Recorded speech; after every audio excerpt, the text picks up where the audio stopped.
Hello and welcome back to the Second Take Podcast. My name is Calvin Williams. I'm here with my co-host Marco Rogers, and today we have a very exciting episode. I know we've missed last week. That was due to spring break. We were not able to get to our computers and get a good time to record.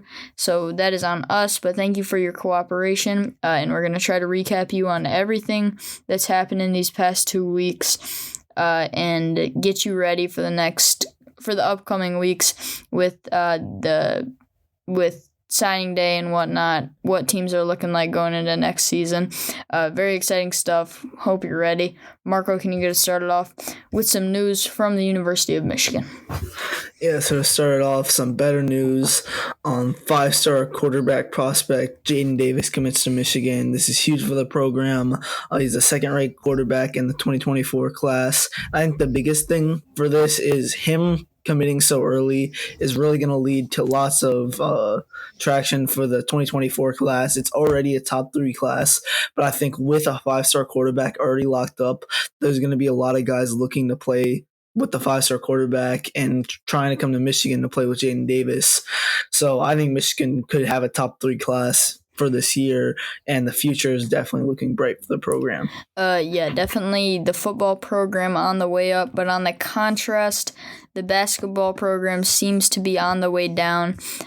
First reason, Hunter Dickinson is out. He has entered the transfer portal. This honestly surprised me more than anything.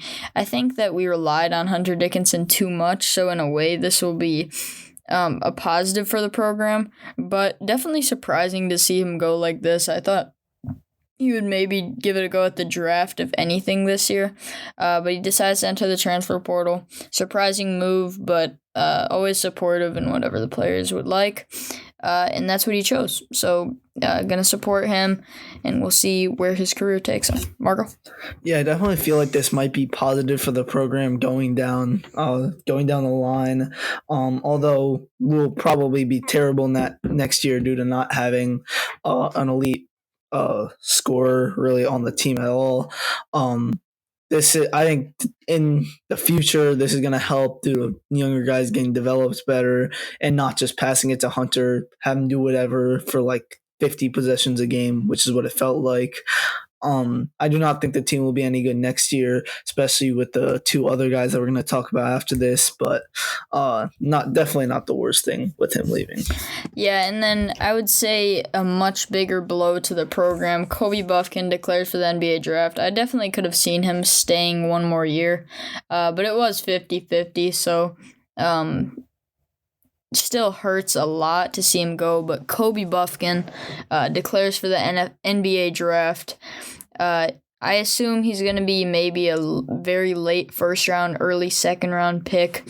Super talented guy, and I wish him the best. Marco? Yeah, I felt like he definitely should have stayed for another year, not just for being a Michigan fan, but I think he sort of needed it as a player. I don't completely think he's NBA ready. I think he could score at the NBA level.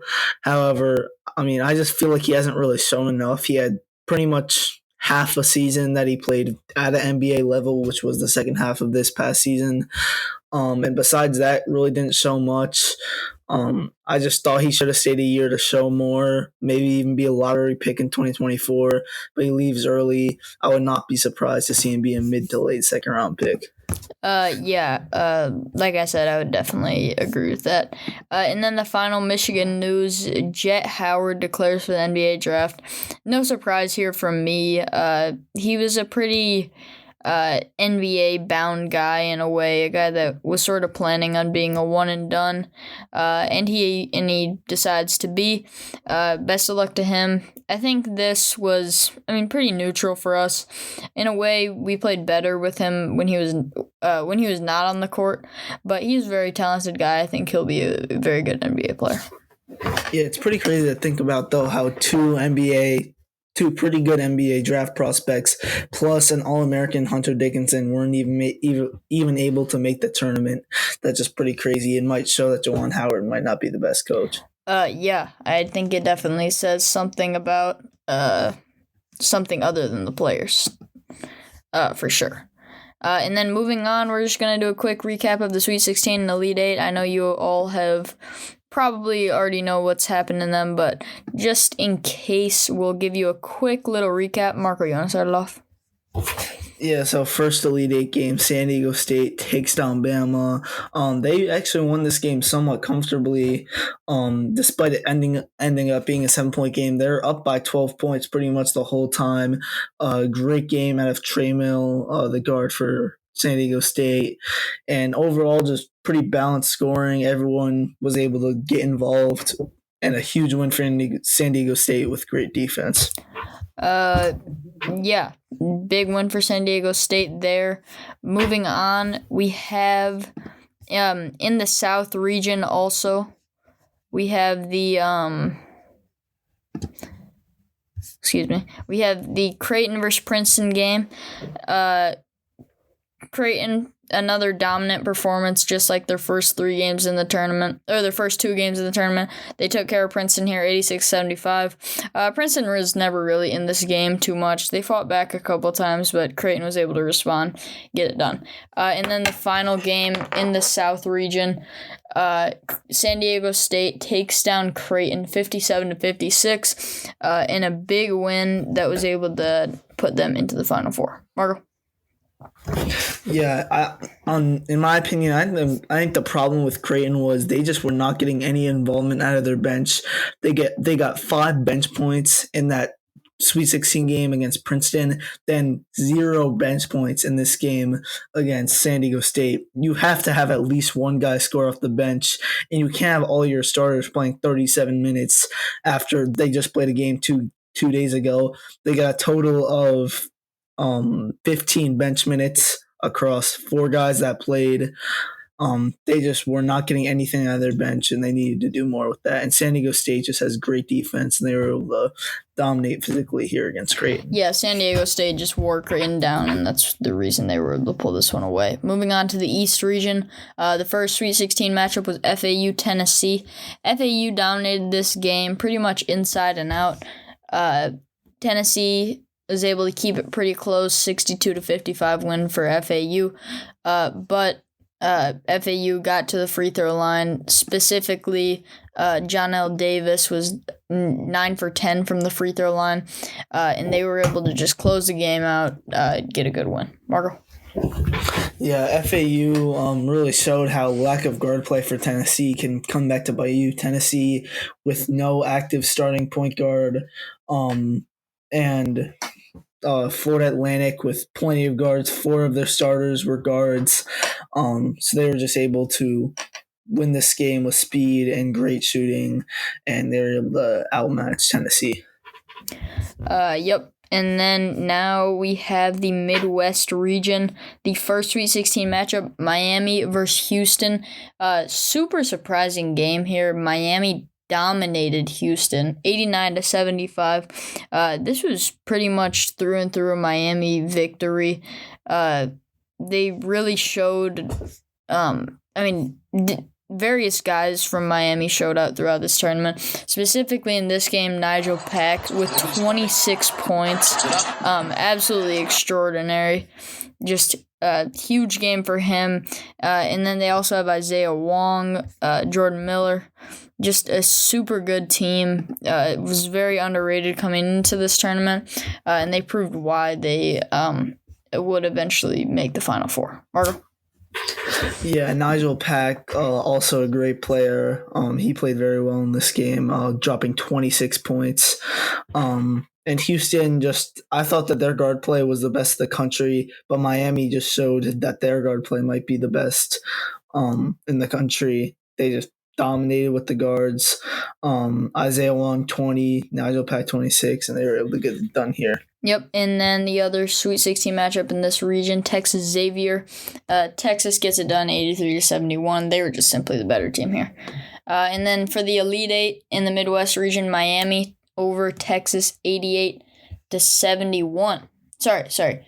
Texas over Xavier 83-71. Miami over Texas 88-71. Once again, Texas's guard play was thought to be one of the best in the country, and Miami proved no. it's us. Jordan Miller was the breakout player here, 27 points, but he was also helped out by Isaiah Wong and Nigel Pack once again. And they were even able to get a lot of production from Wuga Poplar, who had a nice, smooth 16. So, super good Miami team was able to make the Final Four here. Marco? Yeah, I actually thought that Texas should have won. Well, would have won this game, especially with the matchup. I thought that their guard play was significantly better, even after having watched that Houston game. But here, Jordan Miller proves me wrong. Nigel Pack, another solid performance. Isaiah Wong, as always, very solid. And Miami just got it done, able to advance to the Final Four. Yeah, super impressive Miami team there. And then moving on to our final region, the West. First off, Arkansas, UConn.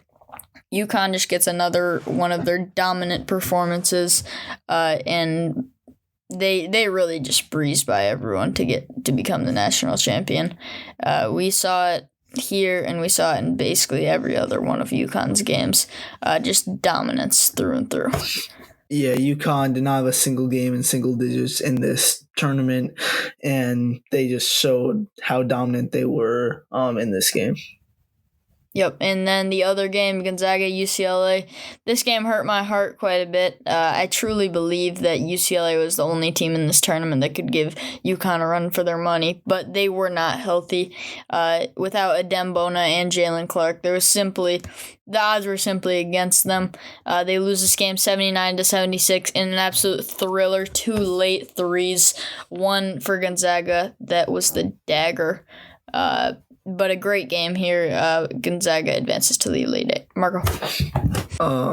Yeah, pretty nice game here at Gonzaga. I actually did not expect them. Actually, I did expect them to win, but this game was just very crazy down the line, and Gonzaga was able to get the best of the UCLA in a crazy game. Yep, and then the final game in the West region, the Elite Eight, UConn, another dominant performance, like we said, dominates Gonzaga 82-54. All right, we are done with our Sweet 16 and Elite 8.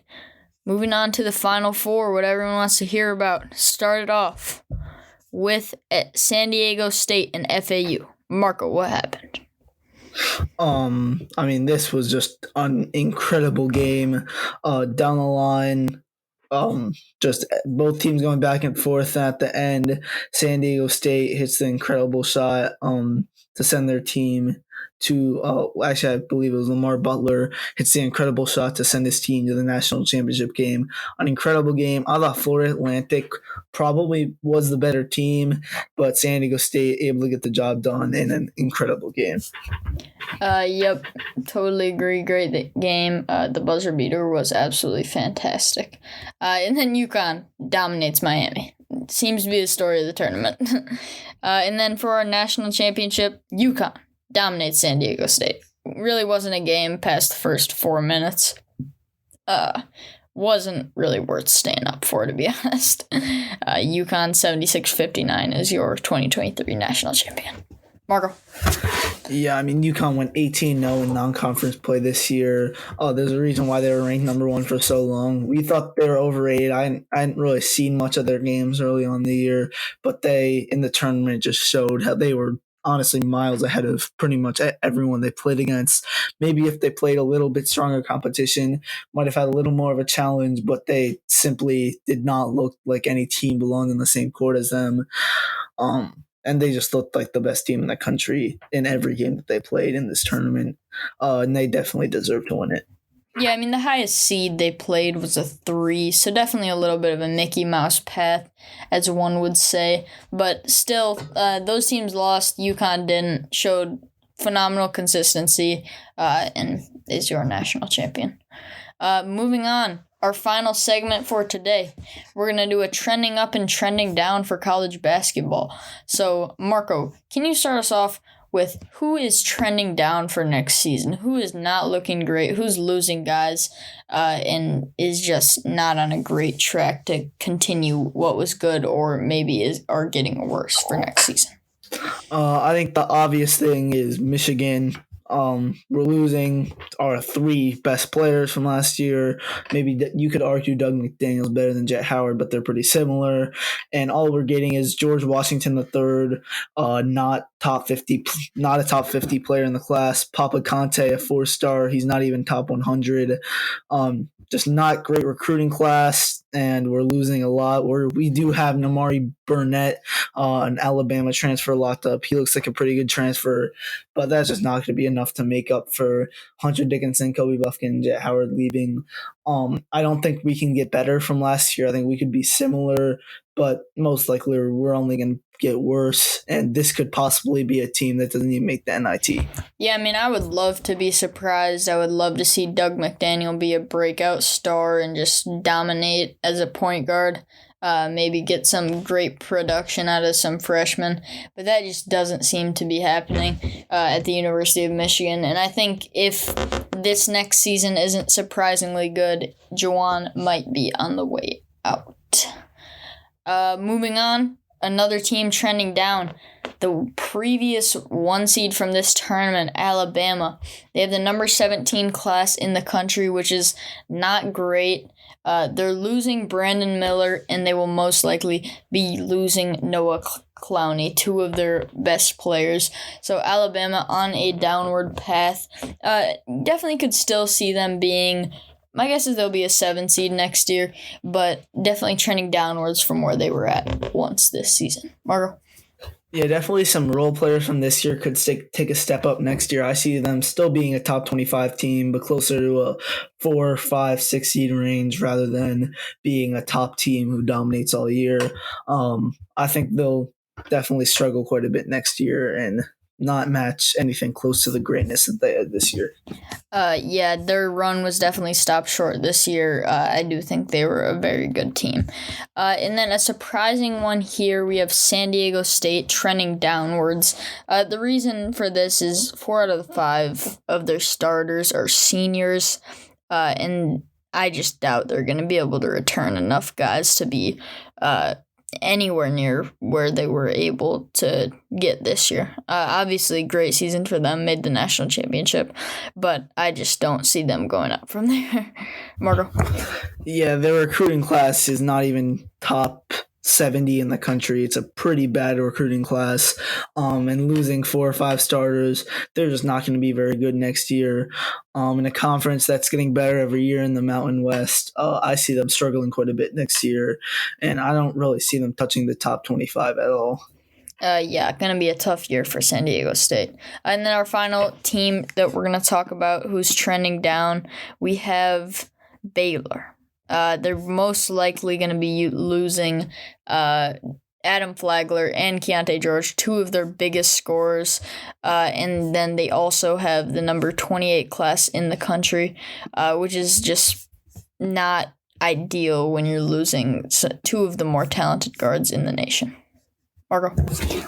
Yeah, they do have 2 highly recruited guards coming in, and Jacoby Walter, who's a 5-star shooting guard, and Miro Little, who's a very high 4-star point guard. So I just don't think that that 2 freshmen are going to be able to replace 2 superstars, especially when their freshmen aren't like top players, even though they're both very good. I just don't think that'll be able to replace the production that George and Flagler were able to give them. So I just don't think Baylor's going to be all that good next year. They'll probably be in the top 25 for a majority of the year, but again, just not quite as good as they were this past year. Yeah, definitely agree there.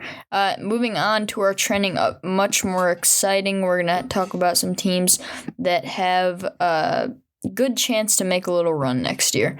So first off, the obvious one, UConn, the dominant performance in the tournament this year. They are returning a few guys, and they were already a very deep team, probably the deepest in the country.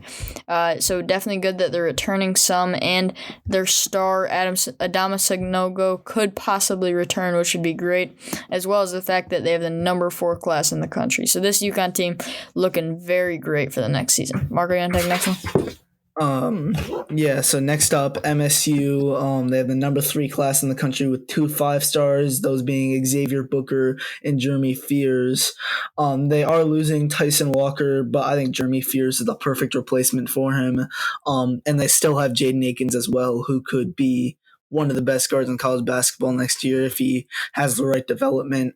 But I think with Fears coming in, I think Xavier Booker is going to be one of the best freshmen in college basketball next year. So I think MSU is definitely going to be a team in the top 10 for a majority of the year next year.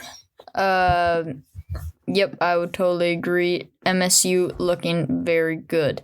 Next up, we have Marquette, a team that was a 2 seed this year, and there's a good chance that none of them are going to leave. So good. Very good for Marquette. They had a great season, especially in the regular season. And with no guys leaving, gaining experience, I think they could definitely make a dent in the tournament next year. Marco. Next up, Duke. They're always going to be trending up because of the classes they have. They have 5 5-star recruits coming in with Mackenzie and Baco, he's a top 10 recruit. Sean Stewart, Jared McCain, the TikTok sensation. Caleb Foster, TJ Power, all of them the top 20. That's just a stacked class. Players at all positions. You have a 1, you have a 2, you have a 3, you have a 4, and a 5 in that one recruiting class. And you're still going to be returning a few players. I believe Proctor might be coming back. And in general, this team is going to be incredible next year, like they always are. I think with another year under the belt of their coach, he's going to be a lot more comfortable. So I think Duke is going to be a team in the top 10 for a majority of the year next year, similar to Michigan State. Yeah, and just something I want to note. When we say guys are most likely leaving, like Tyson Walker and some of the guys in San Diego State, that's based on the fact that they are seniors, but some of them may have eligibility due to the COVID year and could possibly be maybe returning. Like Tyson Walker is a senior, so I think there's a chance he could possibly stay, which would be amazing for Michigan State. But my guess is that he will leave just with all the recruits coming in. It would be smart of him to jump on the draft chain while he's up. Moving on, we have Miami trending up for next season. They have Poplar, Nigel Peck, and Omier all coming back. Super great run for them this year, and I think with 3 of their big guys returning, especially Nigel Peck, in my opinion, who's such a good point guard. I just think Miami's going to be a pretty dominant team in the ACC next year. Marco?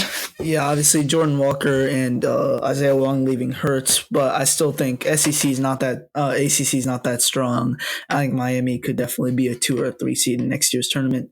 Next up, FAU. They're returning lots of starters, and they play in a pretty easy conference. I see them starting the year at being ranked around 20th, and I don't think they're really going to move much, so I think they'll be a 4 or 5 seed next year. Due to their easy conference, returning lots of starters, having lots of experience, they could definitely be a team poised to make another Cinderella run next year. Yeah, I mean, they dominated conference play this year, only having 3 losses. I think they could, honestly, I say this legitimately, I think they could maybe go undefeated, maybe 1 or 2 losses next year. Just with the amount of starters they're returning, and their domination of conference play last year, I think FAU is probably going to be one of the top 15 team easily next year. And then moving on, we have Kentucky as our final team trending upwards. The number 1 recruiting class in the country. They are likely to return a couple of starters. And to go along with that number 1 class, they have 3 of the top 5 recruits in the country. So just an absolutely absurd class for Kentucky. They are looking extremely dangerous, as they are most years. Marco? Yeah, and with that class, also DJ Wagner, who's possibly going to be the number 1 overall pick in the 2024 draft.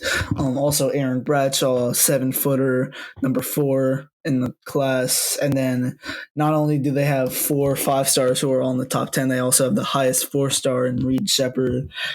This team is going to be stacked next year. Obviously, they don't always put it together. They've had a couple of poor years in recent years, but with all this talent, I think that this team could definitely be a 2 or a 3 seed next year.